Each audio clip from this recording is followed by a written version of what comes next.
सबको नमस्कार। दीपावली की सबको अग्रिम शुभकामना है। साथ में दुख भी है कि ऐसे त्यौहार के अवसर पर हम लोग शर्मसार हैं कि हमारे ज़िले में इतनी दुखद घटना हुई कि हमें शर्म से हमारा सर ऊपर नहीं उठना चाहिए। हमें रीवा ज़िले में के लोग हैं, रीवा हमारी पैदाइश है। हमारे यहाँ जो बाहर से अधिकारी आते हैं इनसे हमें उम्मीद नहीं करना चाहिए, क्योंकि इनकी ये मातृभूमि नहीं है। ये अपना जो धर्म लेके आते हैं वो अपना करते हैं। इनको कोई फ़र्क इसलिए नहीं पड़ना चाहिए कि एक एक पुलिस के अधिकारी के घर में, एक एसपी के घर में 40-40 अर्दली लगे हैं। 10 खेती कर रहा, 10 वो कर रहा, 5 गनमैन लेके घूम रहे हैं। इनके बाल बच्चों को तो कोई दिक्कत होनी नहीं। हमें आपको इसी समाज में रहना है। और सबसे पहले तो ये हमारी गलती है। अगर देश में कोई निर्भया कांड हो या कोई के बंगाल वाला कांड हो तो ये हमारे लिए शर्म और दुख की बात तो है, और उसका हम दुख भी मनाते हैं, जुलूस भी निकालते हैं। लेकिन हमारे घर में, हमारे रीवा में अगर किसी बच्ची के साथ ये कांड हो जाए तो हमारा खून नहीं खौलता। हमारे यहाँ अधिकारी आते हैं बाहर से, पहले ट्रांसफ़र होता है तो ज्वाइन नहीं करना चाहते, माइनिंग में, नान में, वेयर हाउसिंग में। फिर जब यहाँ आ जाते हैं तो जो दोनों हाथ से कमाते हैं तो फिर ये कहीं टिकते नहीं। इनकी आत्मा बार बार यही भटक के लौटती है। क्यों? क्योंकि दूसरे ज़िले में भी ये वही आदत लेके जाते हैं और लूट करना तो चाहते हैं, पर वहाँ की सोसाइटी अलाउ नहीं करती, वहाँ का समाज एक्सेप्ट नहीं करता, वो वहाँ के बाकी लोग उसमें लय ताल नहीं मिलाते, तो ये लौट के फिर रीवा की ओर भागते हैं। हमारे यहाँ ये कल्चर है कि तू भी लूट, मैं भी लूटूं, तेरे साथ घटना हो गई मुझे क्या मतलब, मेरे साथ हो गई तुझे क्या मतलब। बहुत स्वार्थीपन है। ये हमारे लिए बहुत दुखद बात है और इसको हम स्वीकार करते हैं कि हमारी कमी। क्या ये पुलिस के अधिकारी नहीं देख रहे कि इतनी बड़ी घटना घट गई और रीवा का आदमी अपने घरों में बढ़िया बैठा मजे में है, तो वो क्यों हमारे बीच में करेंगे? अभी ये दूसरे ज़िले में होता, मध्य प्रदेश के किसी और जगह या देश के किसी और जगह में होता तो पूरा प्रदेश हिल गया होता इस कांड से। आज हमें दूर के कांड के लिए मोमबत्ती का जुलूस लेके निकलते हैं, अपने घर की बच्ची के लिए हम नहीं निकल सकते। तो ये यहाँ के अधिकारी देख रहे हैं तो वो क्यों ना करें, उनको क्या फर्क पड़ता है? इतनी बड़ी घटना घट गई, कोई नेता ये कृत्य नहीं चाहता, चाहे वो पक्ष का हो, चाहे विपक्ष का हो, चाहे हमारे विरोधी हो। हम ये नहीं कहेंगे कि कोई भी ऐसा कृत्य चाहता है, पर रीवा में लगातार आप देख रहे हैं, आप सब जानते हैं, आप समाज के बीच रहते हैं कि रीवा की आम आदत, आम घटनाओं में हो गया है कि लोग इस तरह की घटनाएं ये कुछ सामने आ जाती है, बाकी रोज हो रही, ये नशेगत हो रही। हमारे नेता ये ऐसे नहीं चाहते कि नशेगत मतलब ये कोई इस तरह का बलात्कार के केस हो, साथ साथ दरिंदे किसी बच्ची के साथ ये सब करें, घर घर जो लूट हो रही, रोज गोलियां चल रही, लेकिन कोरेक्स बिछवाना चाहते हैं। एक तरफ उड़ता पंजाब था तो आज है बहता रीवा। रीवा में कोई रिश्ता करने को तैयार नहीं। हर कोई जानता है कि रीवा मतलब कोरेक सिटी, नशे की चपेट में है रीवा। ये आखिर ये हमारे नेता ऐसे अधिकारियों को क्यों संरक्षण दे रहे हैं? ऐसे पैकारी करने वालों को अपने बगल में बैठाकर क्यों फोटो खिंचवा रहे हैं? क्यों उनके ऊपर हाथ रखे हुए हैं? जो टीआई शराब के कारोबार में, नशे के कारोबार में पार्टनर है, पूंजी लगाए हैं, उनका स्थानांतरण क्यों नहीं हो रहा? ये सब एक ज्वलंत प्रश्न है जो सबके सामने हो रहे हैं। और ये जो संरक्षण की राजनीति है, इसी के कारण आज हमारा रीवा जिला कोरेक सिटी बन चुका है। अब वो जो अपराधी पुलिस के साथ फोटो खिंचाएंगे, पैकारी करेंगे, उनके साथ बैठेंगे उठेंगे, वो क्यों डरेंगे? आपको एक नई चीज़ मैं बता रहा हूँ, आप इस पे उतरिए। ये पुलिस को ये सामने रखना पड़ेगा। ये जो आरोपी पकड़े गए हैं 7 या 8, इनमें से 3 आरोपी पुलिस के रेगुलर पैकार, ये शराब पैकारी का और ये कोरेस का कारोबार करते हैं। ये वही नशेगत अपराध है जो रीवा में नशेगत अपराध फैला। रीवा में आप ये बताइए, दुश्मनी के नाम पर कौन किसको गोली चला रहा? यहाँ बड़ी से बड़ी बात हो जाती है, किसी के अंदर इतनी खुददारी उद्दारी नहीं है कि उसके लिए बदला लेने जा रहा, लेकिन नशा करके गली चलते गोली चला रहे, गली चलते ऐसा कृत्य कर रहे। ये अगर नशा न होता तो क्या उस बच्ची की आबरू लुटती? आप भी जान रहे हैं कि वहां पर नशा कराने, आप बताइए देवस्थान नहीं बचे। ये कोई गुड़ वाला मामला नहीं। पिछले चुनाव के जो विधानसभा का चुनाव हुआ है उसके ठीक पहले हमारे यहाँ जो वर्तमान टीआई हैं, इन्हीं के कार्यकाल में सेमरिया में, पूर्वा प्रपात में सेम यही घटना घटी थी। उस परिवार को, वो परिवार रिपोर्ट लिखाने के लिए तैयार नहीं हुआ। हम सब कुछ जानते हैं, लेकिन हम उसका, एक तो उसकी इज्जत क्यों खराब हो, दूसरा बात पुरानी हो गई, तीसरा वो मना कर देगा तो क्या रह जाएगा। लेकिन ये बात पुलिस को भी मालूम थी, पुलिस तक ये बात थी। हमने लिख कर दिया है, नया परसीमन हुआ, हमने इस शर्त पे उसमें दस्तखत भी किया, कई लेटर लिख के दिए कि हमारे यहाँ पूर्वा प्रपात और बसावन मामा में इस तरह की घटना होती हैं। अभी 2 महीना पहले बसावन मामा में घटना हुई, महिला वो रिपोर्ट कराने गई, टीआई ने समझौता करा दिया कि आपकी इज्जत खराब हो जाएगी, और फिर वो एक सीनियर अधिकारी के पास गई तो वो उससे अश्लील बातें कर रहे थे। आपको पता है यहाँ क्या क्या होता है।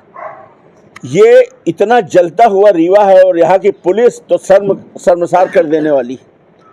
अब यहाँ पर हमारे यहाँ एसडीएम सिन्हा, एक कलेक्टर महोदय ने उसको अकेले नहीं भेजा, विथ पीए भेजा। वो एक नाम है ना, अभय नाम का, जो यहाँ भी पूरा सिरमौर सिमरिया चीख मारे है। वो अंदर बैठ जाएंगे, बाहर वो उसको दलाली के रूप में छोड़ देंगे, वो कलेक्शन एजेंट बन के कलेक्शन करेगा। यहाँ पर चाहे शराब का कारोबार हो, चाहे माइनिंग का कारोबार हो, चाहे खाद्यान्न खरीदी का मामला हो, पूरे अधिकारी सोच रहे हैं कि हम भी इस कुएं में भाग गुलिए, 2 लीटर हम भी भरें, और ये चलता रहे। ये तो सब आपके सामने है। अब आप देखिए 21 अक्टूबर को घटना घटती, वो परिवार दहशत में और सदमे में रहता है। 22 तारीख को जब उसकी तबीयत बिगड़ती है, उसको डॉक्टर की जरूरत पड़ती है, तब वो बात खुलती है, तब वो पुलिस के पास जाती है। 23 को सीएम साहब के साहिब बंदगी के चलते कि 23 को सीएम साहब आएंगे तो उनकी साहिब बंदगी बहुत आवश्यक, इसलिए 22 को उसको भगा दिया जाता है, वो इधर उधर भटकती रहती है। फिर 23 तारीख के बाद जब साहब चले जाते हैं तो 24 तारीख को उसकी एफआईआर होती है। और आज कितनी तारीख है? आपको लगता है ये एक दिन पहले का मामला है? ऐसा नहीं लगता, जैसे सब कुछ ठंडा हो चुका है। भले आरोपी पकड़ लिए गए होते, लेकिन इसके बाद भी पूरा का पूरा जिला जल रहा होता, सब लोगों का खून खौल रहा होता, लोग सड़कों पे होते और कोई जगह होती। आप देखिए, आपको कहीं कुछ ऐसा नजर आ रहा? अब कहाँ गया बुलडोजर? अब आपके पैकार हैं, आप चलाओ। तो ये स्थिति है। आज सुबह एक फोन आया पिपरवार से, एक चोरी की घटना हुई। एक बच्चे ने फोन किया, एक लड़का है, युवाई है, बोला हमारे यहाँ चोरी की घटना हुई भैया, पुलिस नहीं कर रही है और हमारी माँ के साथ दुष्कर्म हुआ, चोर कर गए। हमने कहा बेटा, मैंने उसको बुलाया था, हमने कहा रिपोर्ट लिखाओगे? बोला रिपोर्ट तो ना लिखवाई।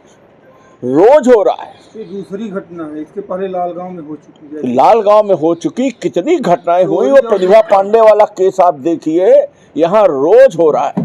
मैं तो पुलिस को बाद में कहूंगा, धन्य है रीवा की जनता की अपने छाती पे बर्दाश्त कैसे कर रही है सब चीज। और ये यहाँ पर अधिकारी आकर, इनका केवल एक काम है, सायरन बजाओ, प्रोटोकॉल मेंटेन करो, नेता को खुश रखो और कोरेक्स और दारू का धंधा करवाओ और पार्टनर बनो और कमीशन लो। अपने रिश्तेदार बुला लिए, यहाँ कुछ शिकरवार तोमर उतर आए हैं ग्वालियर से आकर, वो भी पैकारी के धंधे में लग गए हैं, आप पता कर लेना। एक विधायक भारतीय जनता पार्टी का सच बोल देता है, प्रदीप पटेल, तो उसको ऐसे दौड़ा लिया जाता है राजनीतिक रूप से। उसके खिलाफ यहाँ के अधिकारी अपने मोबाइल से व्हाट्सएप में डाल के उसके खिलाफ नेतागिरी करते हैं, जैसे इनको चुनाव लड़ना हो। और धन्य है ये भारतीय जनता पार्टी की सरकार कि इनको अपने विधायक के स्वाभिमान का ख्याल नहीं। वो सच बोल रहा है और छिपते घूमना पड़ रहा। इनका काकस आप देखिए, इनका नेक्सस आप देखिए कि किस तरह से। अब जब शराब के ठेकेदार टीआई की पोस्टिंग कराएंगे, और टीआई कौन रहेगा कौन नहीं रहेगा, कौन हटेगा नहीं हटेगा, वो तय करेंगे, तो ये काहे के लिए जनता का वोट ले रहे हैं विधायक? हम तो चलो विपक्ष के हैं, हम तो लड़ रहे हैं, हम सच बोल रहे हैं, इनसे अच्छे हम हैं।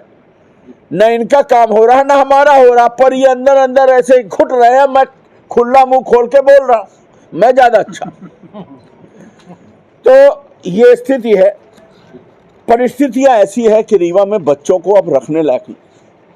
ये बात तो आप लोग मानते कि नहीं मानते? रीवा में बच्चों को पालना और रखना मतलब कितना खतरे का है। बच्चा स्कूल जा रहा है, बिटिया स्कूल गई है, लौट के आएगी नहीं आएगी, क्या हो जाएगा कोई ठिकाना नहीं। ये स्थिति है इस शहर की, और इस शहर को मॉडल हवाई जहाज उड़ाने से हमारा शहर की तरक्की होगी, कंक्रीट का जंगल बना देने से और खुद की ठेकेदारी कर लेने से हमारा शहर विकसित होगा। ये सब बेकार की बातें नहीं, समाज को बचाना चाहिए। युवा पीढ़ी हमारी ख़त्म हो गई। आज ये हो गया है, आप सब जान रहे हैं, 80% से ज़्यादा बच्चे नशे की चपेट में हो गए। पूरी की पूरी एक पीढ़ी हमारी ख़त्म हो गई। और इस तरह से इतनी बड़ी घटना हमारे रीवा में हुई है उस बच्ची के साथ। वो आपकी भी बच्ची हो सकती है, हमारी भी बच्ची हो सकती है, किसी भी बच्ची हो सकती है। इन अधिकारियों की नहीं हो सकती, क्योंकि इनके घर में तो 40 अर्दली, पूरा होमगार्ड इनके घर में लगा है, 10 कुक हैं, 20 वो बनाने वाले हैं, 4 गन वाले हैं। इनके बच्चे तो बिल्कुल सरकारी पैसे में ऐशो आराम इन्हीं का है। एक विधायक एक गनमैन के लिए तरस रहा है, पर इनको बढ़िया है, तो इनको तो फर्क नहीं पड़ रहा, बाकी हमारा रीवा जल रहा है। अब आपको एक मैं आंकड़े दे रहा हूँ। हमने इनको पत्र लिखकर, बहुत पत्र लिखा, और जब विधानसभा लगाया तब एसपी महोदय ने बामुश्किल ये दिया है। ये आपके पास भी नहीं होगा, क्योंकि जब हम ही को एड़ी रगड़ने के बाद प्राप्त हुआ, तो इसको आप लोग जरूर छापिए, आगे भी अखबारों के लिए इस आंकड़े को रखिए। आगे भी जब आप लोग न्यूज बनाते हैं ना, तो उसके लिए आंकड़े रखिएगा। सिरमौर में कुल कितने अपराध, विश्वविद्यालय में कितने, सिमरिया में कितने, सदोर में, ये सब चीज़ें। फिर एक ये भी है, बलात्कार के कितने अपराध और छेड़छाड़ के, ये अलग। आपको पता है मध्य प्रदेश में रीवा सर्वोच्च स्थान पे है। नशेगत अपराध, गैंगरेप, रेप, छेड़छाड़ और आपराधिक घटनाओं में रीवा सर्वोच्च स्थान पे। और यहाँ संरक्षण क्यों है? क्योंकि हमारा प्रोटोकॉल मेंटेन है। इसको फंसा दो तो एसपी 1 मिनट में फंसा देता है, इसको बचा दो तो 1 मिनट में छोड़ देते हैं। तो इसके चलते यहाँ पर लोगों को पुरस्कृत किया जाता है। और मुख्यमंत्री क्या देखते हैं, काहे की समीक्षा लेते हैं? इनको इसकी समीक्षा लेना चाहिए ना, कि रिजल्ट क्या आ रहा है, रिजल्ट बताओ। रिजल्ट के आधार पर आदमियों की पोस्टिंग होना चाहिए, आदमियों को उपकृत करना चाहिए। आप भी लिखिए कि ये इनका क्या मतलब है इन आंकड़ों का, अगर इनके आधार पर कोई कार्रवाई नहीं तो। फिर आप कैग की रिपोर्ट देखिए। नयन जी थोड़ा कैग की रिपोर्ट बताइए। कैग आप समझ रहे होंगे ना, महालेखाकार की रिपोर्ट। पुलिस को कितना अधिक, ये अपने ऐशो आराम में 30% से ज़्यादा व्यय किए, आवास में और ऐशो आराम में। और जो इनके मूल काम है उसमें 10% से ज़्यादा माइनस है, उसमें ये पैसे खर्च नहीं किए। ये स्थिति है पुलिसिंग की। मैं आज उस बच्ची के मामले में मैं अपनी संवेदना प्रकट करता हूँ, और मैं इस बात से बहुत दुखी हूँ, और मैं धिक्कारता हूँ रीवा की पुलिस को, रीवा के प्रशासन को। मैं खुद शर्मिंदा हूँ कि ऐसी जगह में भगवान ने अगर जन्म दिया है तो खुद लज्जित होना पड़ रहा है। और मैं रीवा के लोगों से भी अपील करता हूं कि आपके अंदर इतनी खुददारी तो होना चाहिए कि आपके अगर किसी बहन बेटी को घर में किसी हो जाए तो आप सबको खड़ा रहना चाहिए। नहीं तो ये पुलिस के अधिकारी, ये बाहर से पैसा कमाने जो आए हैं अधिकारी, ये कैसे अपने आगे हंस रहे होंगे। इन्हीं बातों को मैं कहना चाहता हूँ। ये भी आंकड़े आप देख लीजिए।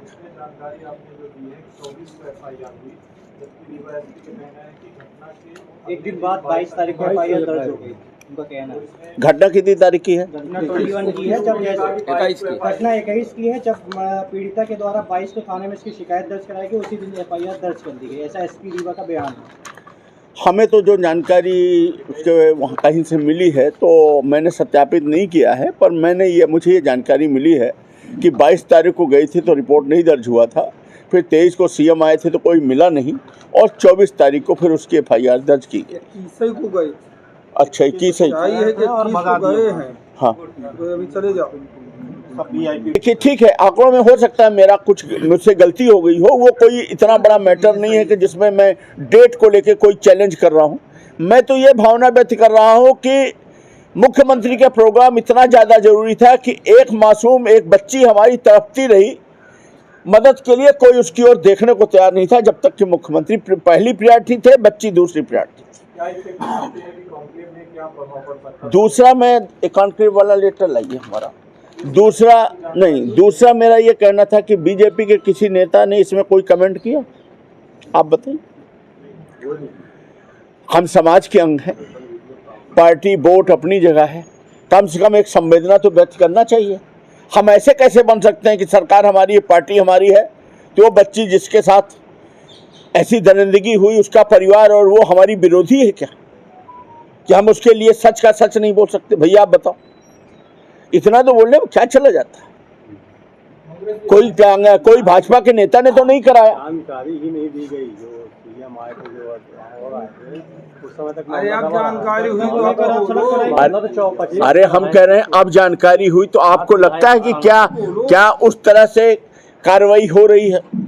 क्या उस तरह से एक्शन लिया जा रहा है? क्या उस तरह से गर्मी है?